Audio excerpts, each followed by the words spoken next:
Welcome to the Dwayne Kerrigan Podcast, and I'm your host, Dwayne Kerrigan. With 35 years in business and close to 30 ventures across 12 industries, I've seen a lot. Amid the celebrity allure of entrepreneurship, many exceptional entrepreneurs remain shadowed. Here, I team up with these hidden talents to unveil their challenges and successes. Dive in with me to unearth entrepreneurial gems, learn from our experiences, and get educated. Hey everybody, welcome to the show. Dwayne Kerrigan here. I just wanted to reach out and let you know that this is the episode where we highlight the best of 2025. And I wanted to point out the reason why. It's not for entertainment value. It's not for, highlighting the best speakers or the filling space during the holidays. This we have put together for a purpose. And the purpose, especially for this first episode of the recap, is for mindset. The mindset that shifts everything in your life. And we took speakers that talk about overcoming adversity, reframing purpose, examples of resilience, and providing opportunities of what's possible. It's important, I think, for this time of year, heading into 2026, that we take a minute or some time, whatever's needed, to just look at our lives and see, where can we recapture some of the things that we wanted to do in the previous years, but we didn't have the mindset or the understanding or the awareness or the recognition of it. And so we put this together for you to be able to take pieces to build that awareness so that you guys can think about something, go, oh, you know what? I remember when they said that. Or maybe you didn't listen to the episode. And so there's a piece in there from a speaker that maybe you missed and that you need in your life. The reality is that the most powerful force in the human psyche is how one identifies themselves and to remain congruent with that identity. But the reality is that we can shift that identity and you can reframe how you see yourself and recapture what's most in your life, what matters most in your life. So my encouragement is to just take the next couple of weeks and listen to what these speakers have to say. This is not about me. This is about the speakers. It's about their story. It's about their message and how it might relate to you in your life. So please take a listen. From our family to your family, we wish you an amazing holiday season and the best in 2026. And we hope that these episodes spark something in your life. Thank you so much. God bless you all. Please share this as much as you can with people so that it helps them identify some awareness in their lives. That's one of the most important things that we're doing here, guys. Again, I'm honored and I'm humbled for you to be listening, and I appreciate you so much. And the piece that I wanted to offer you was this perspective shift. Like, there will be things, I think, in our business and in our personal life that we are like, oh, I have to do this. Oh, and we've heard that, hey, you can switch it from a have to a get to. But I remember being in the hospice, and the thing that I longed and begged for was to load my dishwasher. I just wanted my cutlery. I wanted my coffee mug. I wanted to be in my own kitchen and to load the dishwasher. And there are moments when you're loading the dishwasher for the third time in a day and you're like, I have to load this again. Oh, more dishes. And I snap back to the moment when I was living in a hospice, waiting, wondering how many more breaths my son would have. And I was like, all I wanted was Cheerios on the floor and to load the dishwasher again. And so these small things that feel like, oh, this again. Oh, it's like, man, someone's praying for that blessing. Someone is praying for that moment in time that your crazy burden is their blessing. So lean on in. I'm like, and I go there. I'm like, oh, the dishwasher guy. I'm like, no, you wanted this moment. This moment is now. Do it with joy. Have some fun. Got loaded wrong and you're going to have to wash some of these because there's caked on cheese. But man, you get to, and I'm here and I'm healthy and my kids are healthy. So I ain't going to complain. Because someone in the hospital, I live 5 minutes from the children's hospital. There would be anyone in any one of those units that would give anything to have the problems that I have in my business, personal, professional. So I'm just like, perspective shift. I love that. And as you were telling the story, I wrote the word purpose on my iPad here in front of me. And I can't help but think that there's an exploration here for us. To the two things I heard that made me think about purpose was you said, I have to do this. Like in business, there's always things I got to do this. I got to do that. I got to take the kids to the soccer game. I got to run. I hear that so many times. Oh my God, I got to take the kids to hockey. Holy shit. Like, or whatever it is. And then listening to you say, like, I just wanted to load the dishwasher, which, most people would think like, that's such a weird thought. But the reason why I bring this up is because like we find certainty in some of the smallest things, and that certainty is what gives us purpose. And I think and it really put me on that path. Like you literally put me on this path of exploration, and I've not mastered anything by any stretch. I'm like I said, a little baby on the path right now, but we haven't. It's just we keep trying, and then as you keep trying, you keep inching forward. So that's what counts. While most people are not even aware, this will be inching forward. So that's a good thing. Now, Dwayne, on what you were sharing, I was thinking that's actually the part of the talk I do at Life and Wealth Mastery, and you just told everyone how to do it. If you're interested, we can give you an actual step-by-step formula to follow that it will make it, how do you call this, more experiential for everyone. That would be awesome. Yeah, because, you actually touch on all of it. But to make it a lot easier, to make it more concrete, because I always believe if you have something more concrete, it's something you can go back to and follow. If it's just a feeling, then you go, oh, but I don't have that feeling. Now what? So I'll just start from scratch. It's as simple as this. If I ask you to move your body, what are you doing? I'm moving my body. What's being moved? My body. Who or what is moving it? You go, I am. So if I say, okay, feel joy, feel happiness, whatever feeling, what are you doing? I'm feeling this emotion. What's being felt? The emotion. Who's feeling it? I am. Okay, think of a car, think of a house. What are you doing? I'm thinking of a car and a house. Who's the thinker? I am. Now, that might sound very elementary, but look at it this way. If I say I'm moving this cup, I'm the mover, the cup is what's being moved. If the cup disappears, I don't disappear with it. So therefore, I'm not the cup. Make sense? Yep. So if I'm feeling happiness, at time zero, I'm feeling neutral. I ask you, or you see someone you love, you feel happiness, you joy. At time zero, you're neutral. When that stimulus came up, you felt that emotion. So therefore, you're not that emotion. It was created by you. Same thing with a thought. So the easiest way to understand it is the movement that we have, the feelings and the thoughts. A quick, easy analogy be if I'm a musician, I'm playing the piano, I produce, well, in my case, it would be noise or music. I'm not the piano, I'm not the music or the noise. Or if I'm on a computer, I'm the computer user, the computer produces data. So actions, thoughts, and feelings are like data or the music. So what you just illustrated earlier was, hey, how come there's a space like before I reacted? See, what happens is this. The more you realize who your true nature, that you're not this physical form, you're this some I am, you're actually doing your spiritual work. You see, that's why I always say, you can be an atheist and still be a spiritual person. A spiritual person simply realizes that I'm a spiritual being using certain instrument to function in the material world. So when you do your meditation earlier, when you're putting attention on the space between the inhale and exhale, most people are gone. You know why? Because at that moment, your body's not involved, your emotions are not involved, your thoughts not involved. What's left is who you really are.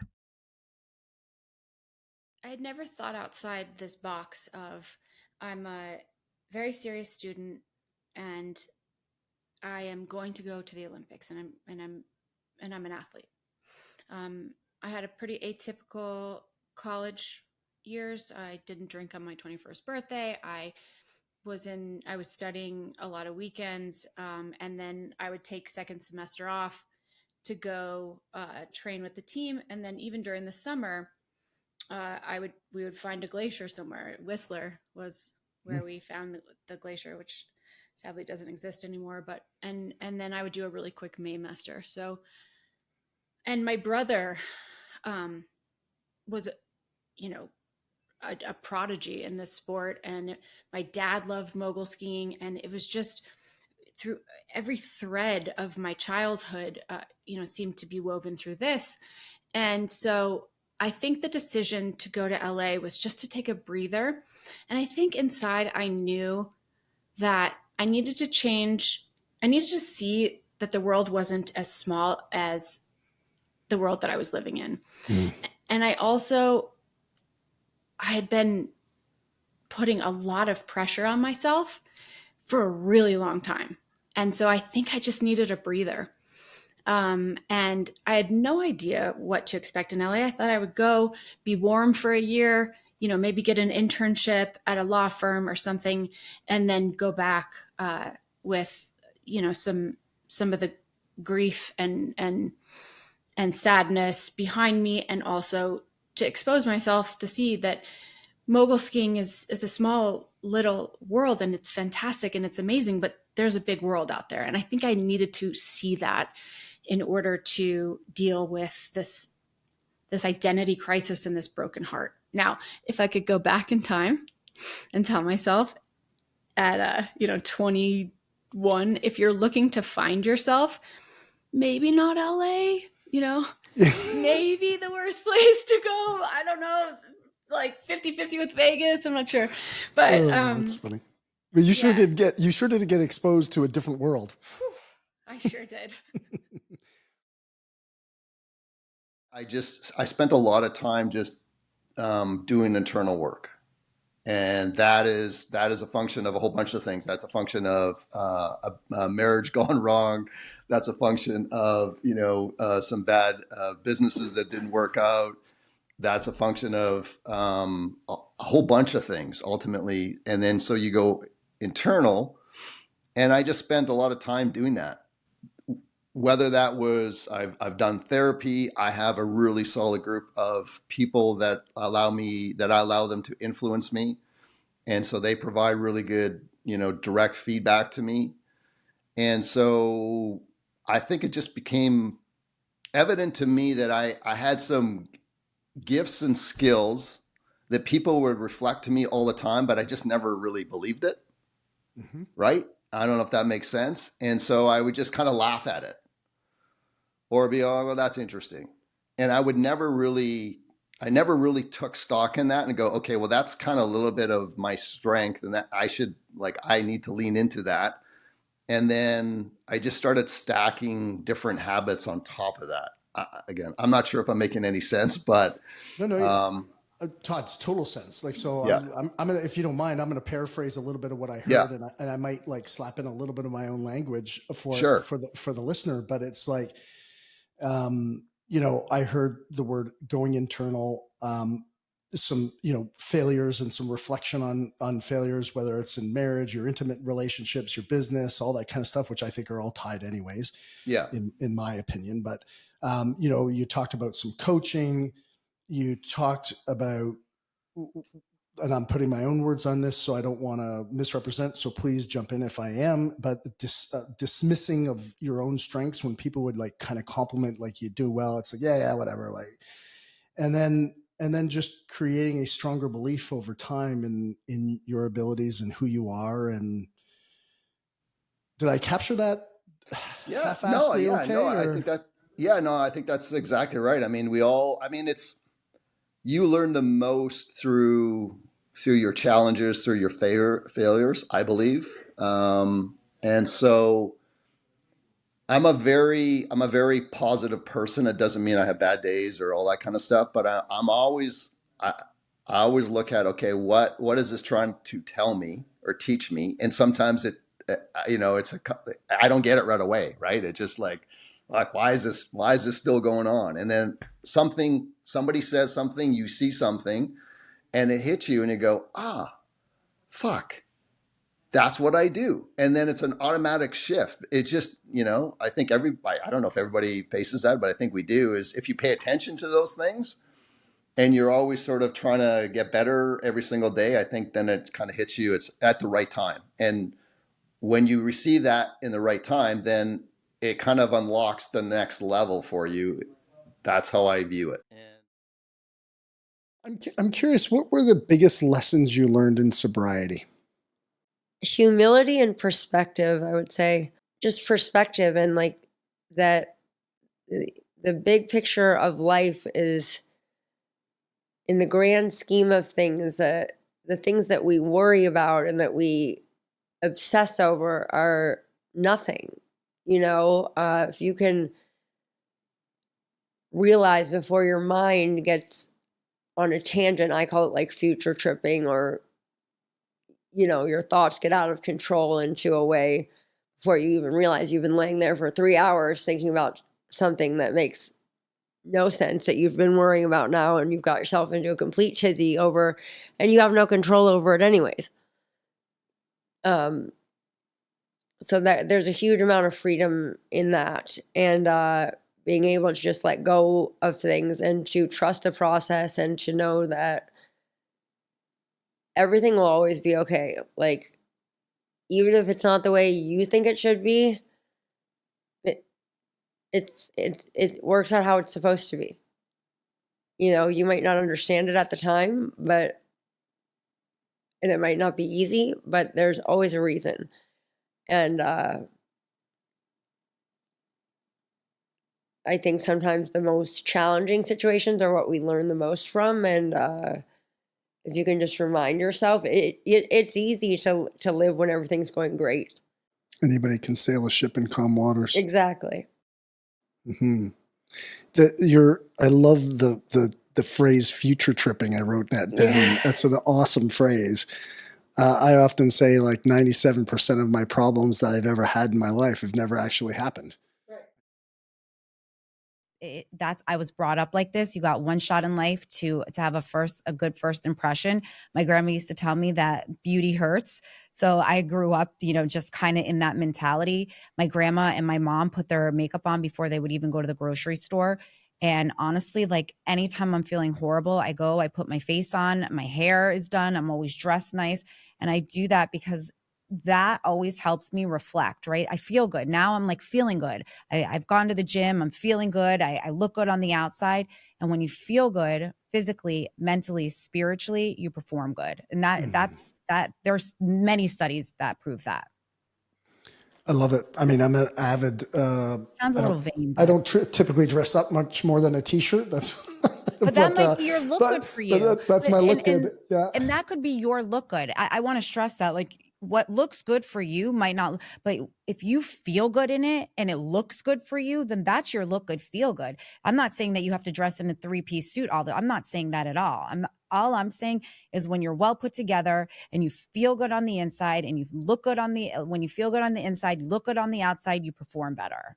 That's all I'm saying. No, and I think, one of the things that as you were talking about like getting into the gym and I have a friend that used to work for me actually, and his wife is, been like, started working out. She's, doing the treadmill in her basement, and we were talking a couple of weeks ago, and he told me, he's like, my wife has lost, I think it was 50 or 60 pounds. Oh, wow. And I know. And I was like, when he told me, like, I literally started welling up, like even reflecting back on it now, like it makes me, emotional, thinking about like how she must feel, like how much more and I asked him, I said, like, how does she feel about it? Like, how's her energy? How's her vitality? How's her confidence?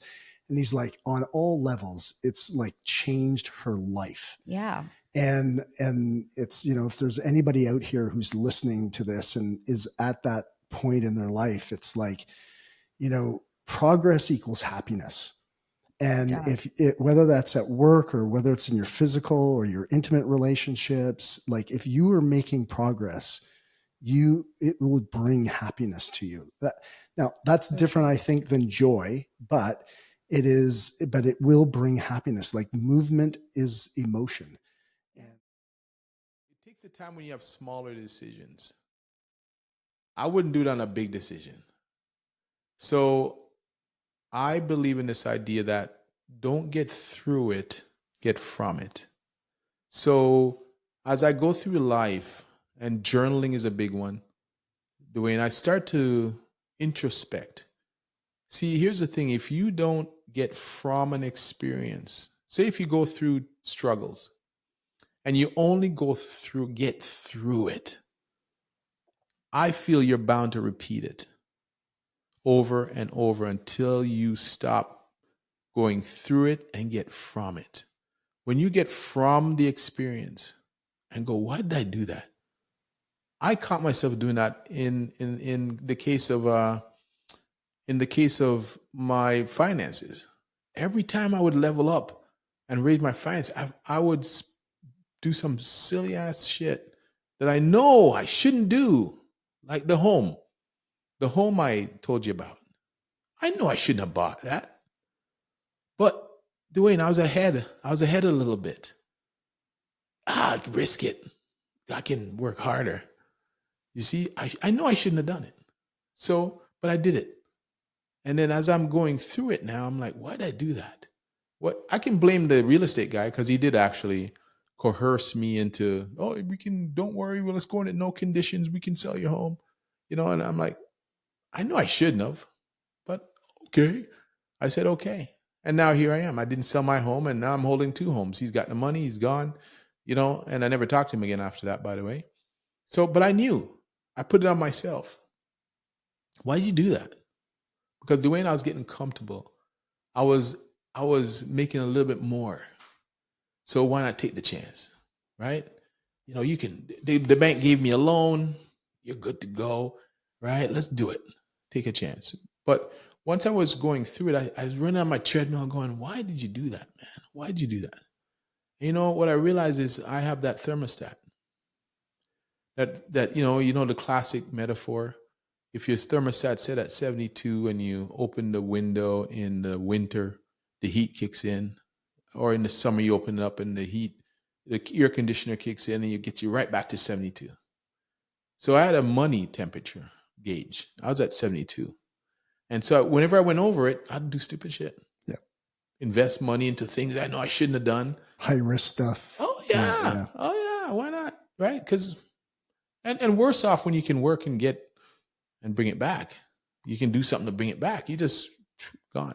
So to answer your question about that space, how do I develop that space as someone is introspection. If you blow up your relationship, stop for a second and go, if it's my 3rd or 4th one, what am I doing? What am I missing? Why do I keep doing this? What do I need to do to fix this? So I started a lot of introspection. I very clearly remember one day reaching into the cupboard and I had a can of tuna. It was the only thing in the cupboard. I had no money. I had many negative money is what I had. And my parents couldn't afford to give me $10. Like they were trying to just keep food on the table for my younger brothers. And that fear that gets instilled in you that everything can be ripped away from you and brought back to your most basic human needs has never left me. And so as I progressed through my career, I pushed myself because I want security. I want security for me. I want security for my son and my husband, but I feel this obligation to have security for my brothers and my dad. And if something happens, it's just this element of fear that I think will always carry with me. What was the driving point for you? Like, when did things in your mind, like, I'm sure they turned around, but did they turn around in your mind first? And what was the catalyst and what was the driver for you going forward? Well, I think I knew I had to fix things. And, to your point to other listeners in this position is that you get a lot of advice that's unattainable to you. Like, I love when it's like, we'll have a rainy day fund. I'm like, how about I have dinner tonight because I haven't maybe last night. Like when you're in such a dire situation, like, you know, these stories, I think, really help people appreciate how bad they are, how bad the situation you're in. And for me, I remember I was sitting in my apartment. I was in Peterborough, had graduated Trent. I was on this summer training program to go into my next job, and the student loans group called, like the institution called, and I cried. I was on the poor woman is sitting there, and I'm bawling my eyes out because I'm like, she's like, well, you need to start a payment plan. I'm like, I don't know what to tell you. I like, what do you want me to do? I have nothing. I'm trying to get a job. And so, you know, I think it was just accumulation of those, but what it taught me was survival. And I think I started to piece pieces of survival together. So the next thing was I got a job that I didn't love. I worked at Freedom 55 Financial as a life insurance broker, believe it or not. That's not on my resume. Okay. It's not. It's not on my resume. But that was one step. So I took that step, and then I was like, you know what I figured out from that job was I really liked numbers, and I really liked the finance world. And I remember at one point looking out my window in Peterborough and saying, no, I want to work and stand in a boardroom on Bay Street up in a tall high rise and have an important job. And I started to visualize these things. I think the primary way to think about our transitions, I guess there's a couple, but one of the primary ways is it gets into the identity piece. And the identity piece is one of the chapters in the book, as you know. Identity is a very, very powerful driver in all of our behavior. Whatever we put after the words I am, I think I am are the two most powerful words in the human language, because whatever we put after those two words is how we identify, and in turn how we behave. What we have to recognize about ourselves is that we're all a collection of I ams. We collect I ams as we go through life, and they can be everything from benign to very powerful I ams. It could be, I went to this high school, I play lacrosse, I'm a husband, I'm a father, I'm a Navy SEAL, I'm a Metallica fan, whatever those, I'm a motorcycle enthusiast, right? Whatever those I ams are, we have to recognize they drive our behavior, because every single one of those identities comes with it some behaviors and rules and contexts that define what it means to be that identity, you know, and whether we like it or not. I'm a Purdue grad, right? Which means I hate Notre Dame. Okay. That's just part of the, that's part of the I am state. That's part of the behavior. Okay. Where this matters is that if we're not cognizant of these identities, then we find ourselves either at a loss when one of them goes away, especially a powerful one, or B, acting in ways that we don't understand in uncertainty, challenge, and stress, because we'll always prioritize the identity or we'll behave towards the identity we prioritize in that moment. And it's important to be deliberate. So in that context, one of the examples, this is why you hear stories of the sports fan beating the crap out of the other sports fan. Okay. And then they're in front of the judge later on. The judge is like, hey, why did you do that? Like, I didn't know what I was doing. Right. It's because that sports fan was behaving towards an identity without knowing it. So understanding these behaviors matters, but also understanding that allows us to start to understand our very powerful identities, ones we can lean upon. So the example is when I was in the SEAL teams, I had two very powerful identities. Okay. I had Navy SEAL. I also had husband, father. And I would even say husband and father was always more powerful. Sometimes the Navy was like, nope, your Navy SEAL needs to prioritize. Right. And that's okay. But when I lost the Navy SEAL identity, which we do, okay, Navy SEALs aren't like the Marines. The Marines are once a Marine, always a Marine. Okay. That's not how the SEALs work. We earn your trident every day. And as soon as you put your trident away, you're no longer a Navy SEAL. You're a former Navy SEAL, but you're no longer a Navy SEAL. That can be an incredible dearth for most people. And even me, I felt the vacuum, but I immediately had my husband, father identity to lean on. I had that. I was like, I'm good. I'm cool. I'm safe. That's the most important thing to me anyway. That allowed me to come at my transition with an open mind, with safety and comfort, with pride. And then more importantly, it allowed me to choose a new identity to build. So for me, it was author and entrepreneur, and I'm currently building those identities. And so in transition, what we have to recognize is what identity might we be leaving behind, and then what identity do we want to build, and what identity can we lean on when we have that vacuum. This type of self-awareness is incredibly powerful for anybody. What does it cost you, or what's the second order consequences for you not personally being feeling fulfilled? I think me not being fulfilled will impact how many other lives I can impact, because if I'm not truly who I could possibly be, it's going to either slow down my abilities of helping other people, or it's not going to open it to a full potential. So I have to be fulfilled to help others. It's just like an airplane. You have to put an air mask on your own mouth first before you help others. Otherwise, you're going to just die, and there's no way you can help anyone else. So I think same principle applies to everything else in life. You first have to be fulfilled before you can start giving it to other people. And you may not be fully fulfilled, but you have to have at least certain degree of fulfillment before you start giving love to other ones. And where is the line? And I think I'm right on the edge where I'm starting to realize this more and more, is that the real destination is the journey, and having fulfillment throughout this journey of life and building the business is what the happiness is all about. It's not about the destination in 5 years or 10 years. And it's not about the vision, what's going to happen, where the happiness would be, but the happiness is in today, and having this conversation with you right now, and living this day, and having this beautiful ride on a boat. That's really truly fulfillment. And for me, the thin line is catching myself in those moments of me living today and being present, what the fulfillment is. And I've been learning this probably for the last 6 or 7 months. Is like, today is the happiness. Today, whatever I get the opportunity to experience today, wake up and meet new people and spend the day with the people I love, is the true fulfillment. Hey, listen, for when I first asked you the question, you were like, well, I don't know if that really is thing. That's not for me. And then what you just laid down there is, I mean, I think beautiful, brother. Like, it's, that evolution. 10, 15 years ago, those little micro failures would have paralyzed me. They would have upset me for days on end. And now I can quickly move to the next play because I just quickly reframe it. As, okay, this didn't work out. Let me go search for the next opportunity. So part of it has been my relationship with the word failure and how I choose to process it. And what that's done is it's helped me expand and get rid of some limiting beliefs and aim much higher. That's part of the equation.